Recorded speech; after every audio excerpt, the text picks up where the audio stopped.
talk about the art of residencies, and we're going to have 6 artists speaking with you and talking about their residency and how that goes. Minaxi, would you like to come up and introduce yourself? Minaxi, of course, was the recipient of our Basel residency last year. Hey, I feel like I should be doing a bit of a rap. I don't think I can do that. I'll practice.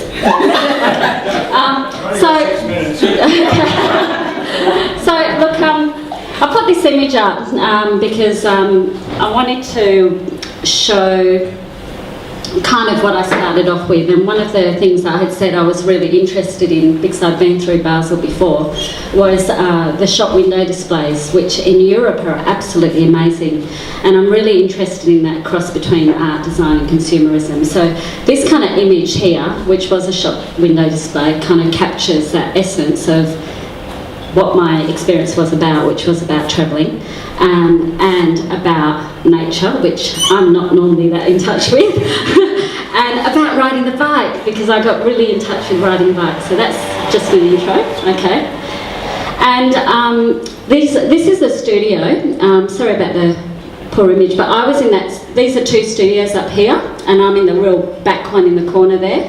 And downstairs, and there's 2 studios on this side. And downstairs it's kind of like a graphic design.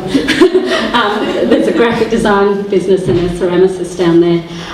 But I was really fortunate because I got to go and stay in this the city St Alban studio.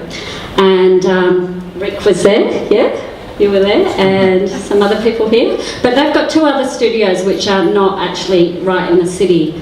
But this is the last year for this studio, and this is the new one that's being built. It's actually built more than that now, but that's going to be the new art studios, local studio artists, residential studio artists, and the art school. But it's not right in the centre, but it's about maybe a 20-30 minute bike ride, which in Basel standards is quite far. But in Perth standards, it's really close. Yeah. So they're all mourning that it's going to go out there. But yeah, okay. So one of the things I really did experience, and one of the things that I did do, is travel a lot, because it was that kind of thing that I felt like I'm in Europe. I don't want to lock myself in my room. And I had a lot of dilemmas with that, because it was also that thing that, hey, I've got the residency, I've got to make work all the time. But it's that dilemma that you get when you're on residency, between the pressures you put on yourself, the pressures that what's expected of you, and what's out there and what you want to experience. So this is a classic example of the heat and the snow in Switzerland. And it actually got really hot in summer. It was disgusting. It was 95% humidity. And I went to get away from the heat, so yeah. Okay, next. So just a beautiful image of some snow and the contrast.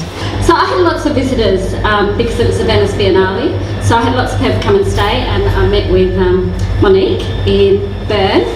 And I had to give you that picture because the water is this milky blue colour. It's just exquisite. People are swimming in there. Yeah, there's people swimming and it's flowing really quick. And this, to me, is nature, right? It's nature, but it's not like bush. But for me, that was really exciting because I would get lost in that nature on my bike, and I wasn't scared. There was no creepy crawlies. No, seriously, for me, that is such a big thing. Okay, next time. Some more nature. So I actually, on those days that I didn't feel like experimenting or doing work, I would just go on long bike rides and get lost and just find my way and take heaps of photos. So I did spend a lot of time taking photos. So it was quite hard to whittle down to 6 minutes of photos. Yeah. Like I said, what I did is I travelled a lot. So I went to Finland and met an artist who was at the gunnery when I was there, who lives in Finland. So this is Andre Monti, who's had a big performance art festival there, and so I helped out a lot in the performance art festival. So he's one artist that we've been talking about possibly collaborating. He lives in Madrid, and he does this performance is with food and other stuff. So normally he does this salt work in actually on the cement in the city, and he leaves it to kind of, you know, disappear kind of thing. Yeah. Some other artwork. So I went early and I went to Art Basel, which was quite surprisingly not what I expected, but there was, you know, it's quite commercial, but there was some lovely works in this innovation kind of area. So this is one of the works. Yeah. Another work from, now this was my favourite exhibition. This was in Paris called Dynamo. And it was an exhibition of kinetic works, and the whole exhibition was like a history and a contemporary look at kinetics, from colour to sound to whatever. Okay. Art Basel. This was an amazing work. Everything was covered in clay. So if you imagine if you dug up the remains of our civilization in years to come, that's what it might look like. Chinese artist.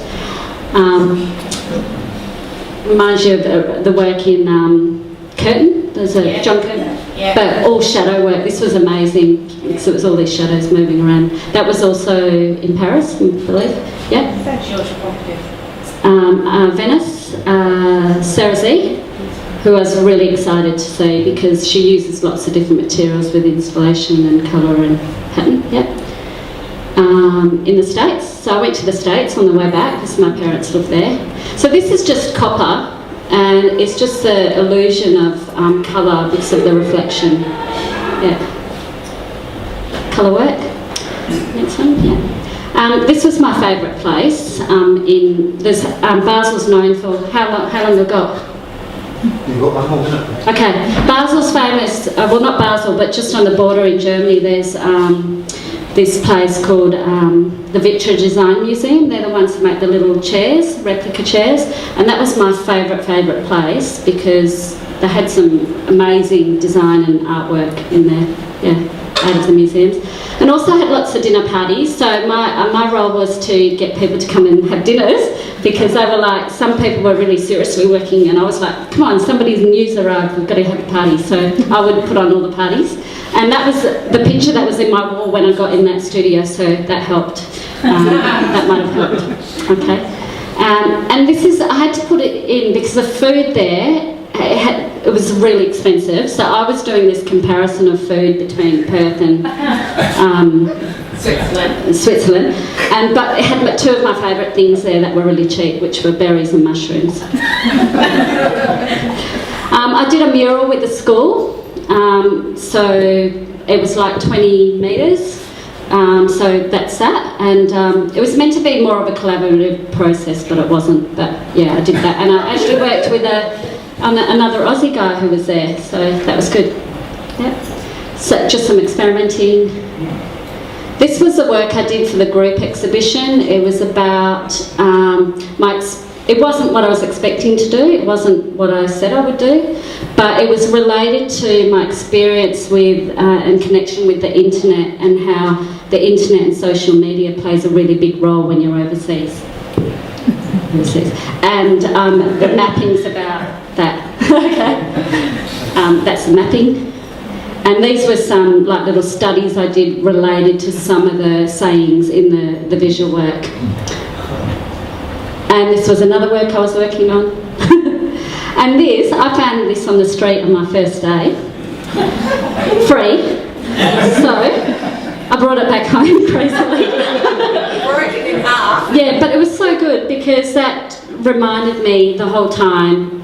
I would turn it on at night and it just reminded me of how big the world is and you know, how small I feel in Perth or how isolated. And it was so great for me to be in Europe. And yeah, I'll end on that. And that there's more travelling to do. Okay, cool. And Max did the fan thing. There was that ribbon going round and round. Yeah. I've got the artist's name written down, but it was a perfect circle. It was quite amazing. Yeah. Just, they must have planned it quite a bit. That was the most amazing exhibition. I was kind of trying to get some galleries to bring it over here, but because it was like a whole history of kinetics, it was just amazing. Yeah. Dynamo, it was called. Anything else? Don't make it that easy for me. Yeah? What was the deal with the group exhibition? Is that at the end of the residency? Yeah, I think, I don't think they've always done something, IABE, so I think that this time they decided to, I think maybe the last few years they've been doing group shows. But yeah, so we were invited to do a group show together, the artists who were there. There was 4 of us in it, 3 of us that had been there for 6 months, and one of them had been there for 3 months. So they have a gallery space, Oslo's 8, 6, yeah. So we had an exhibition there, and yeah. But you know, I did also apply to some other galleries to have some shows, and 3 of us had applied to another gallery too, but it just didn't happen. It was quite difficult to kind of get into the gallery system there. It wasn't so easy.